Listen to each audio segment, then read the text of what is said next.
Mahilig ka ba sa seafood? Yes! I really love seafood. Hindi ako tinatamad maghimay ng crab, hindi ako tinatamad maghimay ng shrimp, pati ng gusto ko rin ng hipon, gusto ko ng, ano yun, what do you call that one? Tahong, gusto ko ng tahong, gusto ko ng, ano yun, yung sinusundot, yung suso. Gusto ko ng suso, yung sinusundot, yung hinihila. Gusto ko ng clams, gusto ko ng octopus, gusto ko ng squid.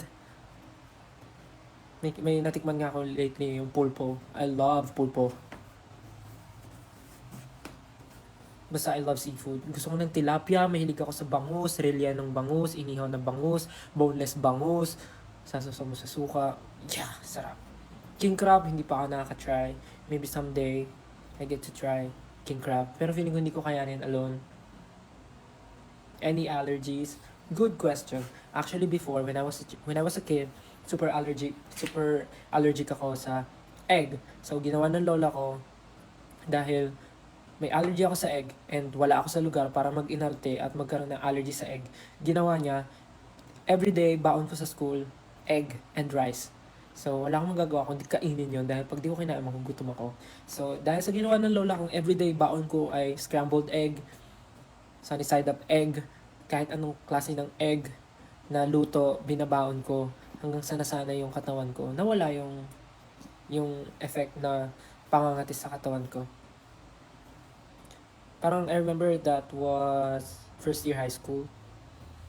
As in, dati pag kumakain ako ng egg, nangangati yung leeg ko, tapos yung ilalim ng ano yung braso ko, mga ganun. Doon yung unang nangangati.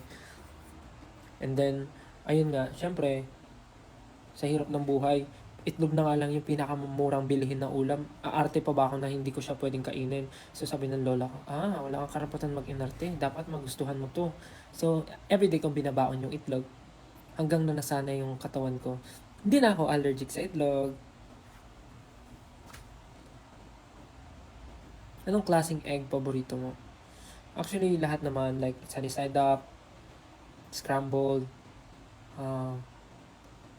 tawag dito, omelette, or what do you call that one? Yung medyo, hindi siya super buo. Kalimutan ko. Basta, any. Eggnog. Uy, egg pie actually. Egg pie is really, really good. Buko pie din.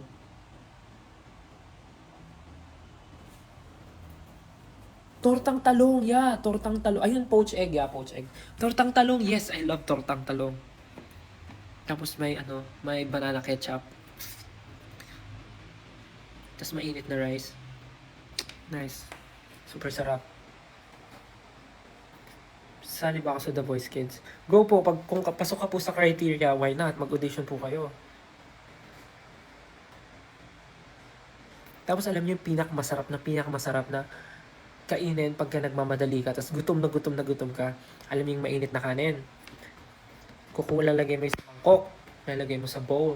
Tapos yung mainit na kanin, isi-shape mo siya na parang mountain. Pag ganun siya, pag ganun. Tapos pag na-shape mo na siya na parang mountain, bubuhos mo ngayon yung isang lata ng sardinas. As in raw. Hindi mo na siya lulutuin, hindi mo siya lalagyan ng kalamansi. Raw siya from the can, you just pour it dun sa rice. The best.